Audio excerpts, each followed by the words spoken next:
ایسے لوگوں کا جینا بہت ہی سخت ہو جاتا ہے۔ تو جناب محمد بزاز جب دیکھا انہوں نے کہ پوری طرح سے خالی ہو گیا ہوں، ناشتے کے لیے ان کے پاس پیسہ نہیں تھا، ان کا گھر چھین لیا، ان کی دولت چھین لی، سارے کاروبار ان کے ختم کر دیے اہل بیت کی محبت کے وجہ سے۔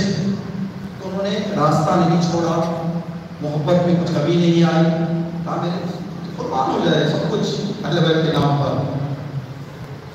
3-4 دن دوستوں نے دیکھا کہ جناب محمد بزاز راستے میں نظر نہیں آ رہے، مارکیٹ میں نظر نہیں آ رہے ہیں، مسجد میں نظر نہیں آ رہے ہیں، کیا بات ہے؟ جب گئے خبر پوچھنے کے لیے تو ایک ٹوٹے ہوئے گھر میں بیٹھے ہوئے تھے، جو لاوارث گھر ہوتے ہیں، لاوارث گھروں میں جگہ لے کر دھوپ سے بچنے کے لیے رات گزارنے کے لیے وہاں پہنچ گئے، جا کے انہوں نے زندگی کرنی شروع کی۔ لوگ تلاش کرتے کرتے گئے، دیکھا جناب محمد بزاز کیا ہو گیا، یہ حالت کیا ہو گئی؟ یہ اللہ کا امتحان ہے، اللہ دولت دیکھ کے بھی آزماتا ہے، دولت لے کر بھی آزماتا ہے۔ اب یہ میرا امتحان اس طرح کا شروع ہوا ہے، اللہ مجھے کامیاب کرے اس امتحان میں بھی۔ کہا کیا بات ہو گئی؟ کہا کہ مسئلہ یہ ہو گیا کہ حکومت نے میرا سب کچھ غصب کر دیا ہے، میں اب صفر ہو گیا ہوں، زیرو۔ اب یہ بات چاہنے والوں کو پتہ چل گئی، اب اربوں کا بیپار کرنے والا، کروڑوں کی تجارت کرنے والا، لین دین ہوتا ہے نا، کسی کو دینا ہے کسی کو لینا ہے نہیں، تجارت نہیں ہوتا ہے۔ تو ایک آدمی کو پتہ چلا، مومن کو، اہل بیت میں چاہنے والے کو، کہ محمد بزاز اس طرح سے پریشان ہے۔ یہ بھی بہت بڑی مصیبت ہے کہ آدمی جب تجارت میں کوئی ہرا بھرا رہتا ہے، تعلق رکھنے والے زیادہ ہوتے ہیں، خدا نہ کرے اگر اس کی تجارت تھوڑی سی سوکھ جائے تو پھر اس وقت دیکھنا ہے کہ کتنے اپنے ہیں، کتنے اپنے ہیں۔ کسی نے سوال کیا ہے حکیم سے، جناب اللہ نے خوشی اور غم کو کیوں بنایا؟ جو اللہ خوشی دیتا ہے وہ غم کیوں دیتا ہے؟ صرف خوشیاں ہی خوشیاں دیتا۔ تو انہوں نے کہا کہ جان لو اللہ کے ان دونوں کے پیچھے بہت بڑا فلسفہ اور مقصد ہے۔ اللہ نے خوشیاں دوستوں کو جمانے کے لیے بنایا، مصیبتیں دوستوں کو پہچاننے کے لیے بنایا۔ مصیبتیں خوشیاں دوستوں کو جماتی ہیں، مصیبتیں سچے دوست کو پہچانواتی ہیں کہ کون ہے۔ نسبت میں 1000-100 کا بیٹھ کے کھا جانا آسان ہے، لیکن وہی دوست اگر 10-5,000 کی ضرورت میں آ جائے تو اس وقت دیکھتے ہیں کہ 500-400 کہاں گئے۔ پورا راستہ پھٹ جاتا ہے گاڑیوں میں، جب نکاح کے لیے آتے ہیں اس کی پریشانی میں کہاں گئے گاڑیاں، کہاں گئے کہاں گئی خوشیاں۔ وہ صرف وہ دوست ہیں جو صرف خوشیوں میں آتے ہیں، کام کے جو دوست ہیں وہی ہیں مشکلات میں کام آئے۔ ایک آدمی نے سنا کہ جناب محمد بزاز کی حالت یہ ہو گئی ہے، 10,000 درہم جو ہے ان کو دینا تھا۔ جناب محمد بن بزاز کو قرض تھا ان کے گردن پر، 10,000 درہم ان کو دینا تھا، جو ہم نے آج کی قیمت کے حساب سے بتایا 2.25 کروڑ روپے ان کو دینا تھا۔ انہوں نے دیکھا کہ بندہ بہت ضرورت میں، گھر بیچ دیا، 2 کروڑ میں گھر بیچ کے کچھ اپنے پاس رکھا، 2.25 کروڑ روپے کور میں باندھ کر پوری عزت کے ساتھ اس ٹوٹے ہوئے مکان میں لے جا کر جناب محمد بزاز کے سامنے رکھ کر فرمایا، جناب یہ جو میرا قرضہ میری گردن پر آپ کو دینا تھا، مہربانی کریں قبول کر لیجئے گا اور میرا اور آپ کا حساب صاف۔ جناب محمد بزاز نے 2-3 سوال کیے، کیا باپ کی پراپرٹی ملی آپ کو، رسک ملا؟ نہیں۔ کسی دوست نے آپ کو گفٹ دیا پیسہ؟ نہیں۔ ایک دن ہونے کو مجھے معلوم ہے تمہاری حالت کیا ہے، حاصل ہے تمہارے پاس سے، لیکن دن کا گزار چلنے کے برابر تمہارا کام چلتا ہے۔ پرانے زمانے میں تم نے گھر خرید لیا، اس کی قیمت بڑھ گئی ہے، لیکن تمہارا کاروبار اتنا نہیں ہے کہ تم میرا قرض ادا کر پاؤ۔ تم نے یہ میرا قرض ادا کرنے کے لیے کون سا راستہ اپنایا؟ گھر بیچ دیا، کہا کہ میں اس حالت کو مرنا گوارا ایک مومن کو لے کر کرنا ہو سکتا، اس لیے کہ اللہ سچے تاجر آج کتنے ہیں جو بے گھر کر دیتے ہیں، جبکہ ان کے پاس اتنا ہے کہ اگر اس کا قرض بھی وہ نہ لے گزر جائے وہ تجارت نہیں ہے جو خدا کو پسند ہے۔ آج بچیوں کی شادیوں کے گھر بکنے کی تعداد کتنی ہے ہمارے درمیان؟ آج علاج کے لیے کتنے گھر بک رہے ہیں، کتنی زمین بک رہی ہے، اور کم از کم جو لینے والے ہیں وہ مارکیٹ ریٹ پر لیں، مجبوری کا فائدہ اٹھا کر۔ یہ ہم جتنا بھی پہلے ہم اہل بیت کے چاہنے والے ہیں، اللہ فرما رہا ہے رجال لا تلہیہم تجارۃ ولا بیع عن ذکر اللہ، پیسے دماغ سے اللہ کو نہیں نکالتے۔ اگر دین نکل جائے پیسے آنے کے چکر میں تو سمجھ جائیں صرف ہم ادعا کر رہے ہیں۔ زید شاہ محمد شاہ بزار، زید شاہ، وہ لوگ کچھ اور ہیں، ہم لوگ کچھ اور ہیں۔ پھر انہوں نے فرمایا دیکھو میں نے میرے مولا سے ایک حدیث سنی تھی، مجبوری میں کسی آدمی کو، کسی مومن کو، کسی انسان کو بے گھر کرنا مجھے پسند نہیں ہے۔ جو کام میرے مولا کو پسند نہیں وہ میں نہیں کروں گا، جبکہ میں ایک پیسے کے لیے دوڑ رہا ہوں۔ ایسی حالت میں بھی میں ذکر خدا سے دور ہونے والا عزیزان کرام۔ تجارت کرنا ہے، بیکار نہیں رہنا۔ ایک واقعہ تھا، وقت کے زمانے میں گنجائش نہیں ہے، تجارت کرنا ہے، بیکار نہیں رہنا۔ مردوں کے بچوں کے لیے پیغام ہے، جس طرح سے آپ کے والد محترم نے زندگی کو محنت اور تلاش میں گزاری ہے، اس نام کو آپ باقی رکھیں۔ اس کے ساتھ ساتھ دین کی خدمت، قوم کی خدمت جو مرحوم نے کی ہے وہ سلسلہ باقی رکھیں، اس لیے کہ جو کام باپ کے بچے یا بھائی کریں گے بزرگوں کو یاد کریں گے۔ اگر ہم وہ کام نہیں کریں گے جو ہمارے مرحوم کرتے تھے، زمانہ بھول جائے گا۔ اگر ہم اپنے باپ سے، اپنے چچا سے، اپنے بھائی سے محبت کرتے ہیں تو ان کا نام روشن کرنے کی بھی ہمیں تلاش اور کوشش کرنی چاہیے۔ یہ تجارت، یہ دنیا کی تجارت کی بات کی جو دین کو حفاظت کرتے ہوئے کی گئی۔ ایک تجارت کربلا والوں نے کی، اللہ اس تجارت کی مثال ہے۔ کیا خدائی لوگ ہو گئے تھے جن کے نگاہوں میں دنیا اتنی گر گئی تھی۔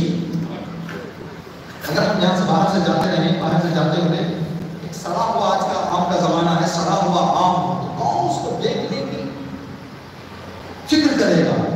گزر جائے گا، پڑھ بھی جائے تو ایسے گزر رہے کچھ ہے نہیں۔ کربلا والوں کے لیے دنیا ایسی بن گئی تھی، ان کے دلوں میں سب کچھ ایمان، سب کچھ ایمان، سب کچھ خدا، ختم ہو گیا سب کچھ۔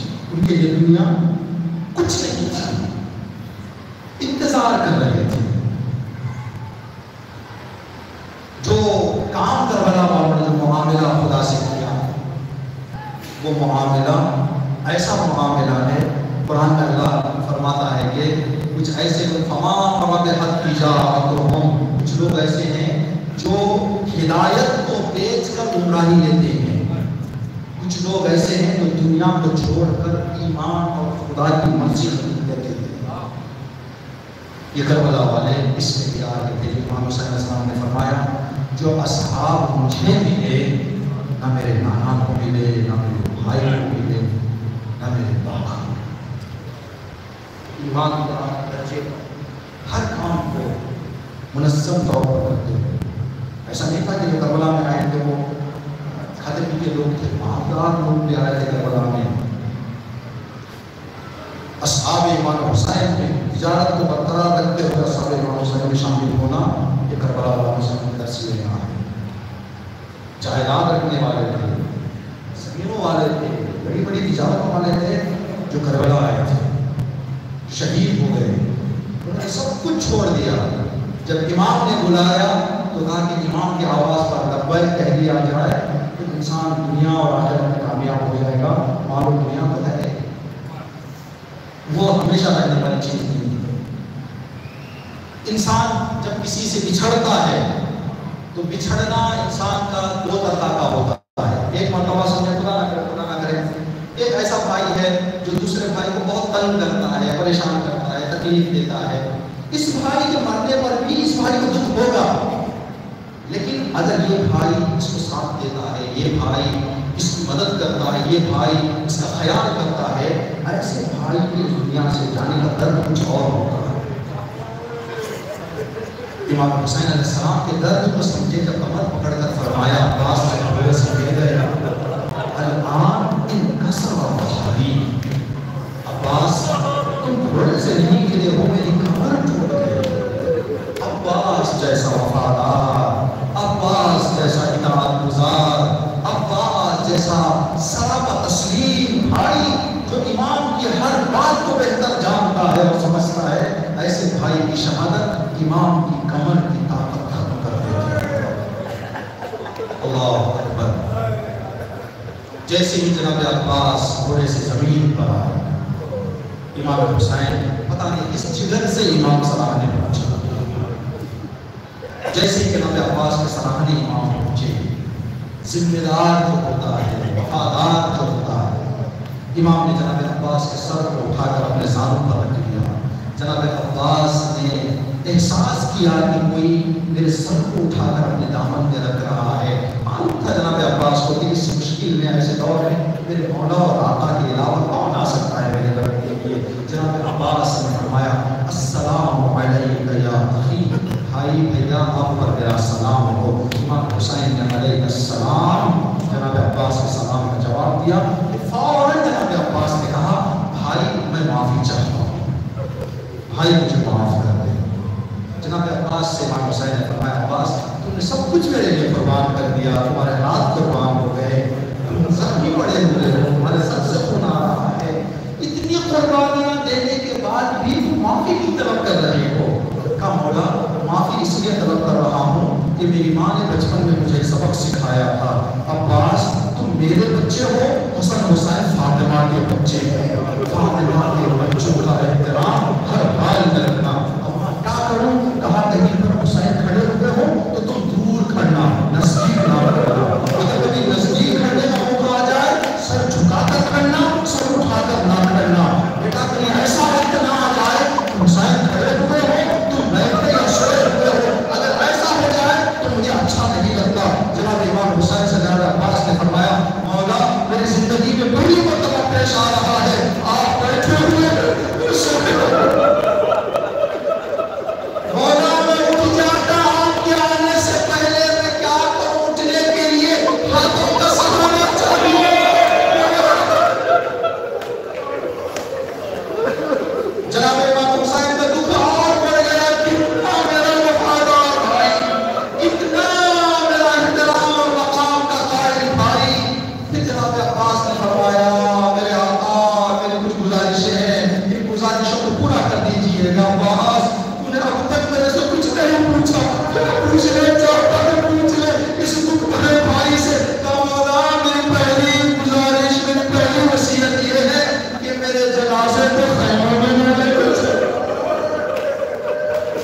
میرے بچے کو وعدہ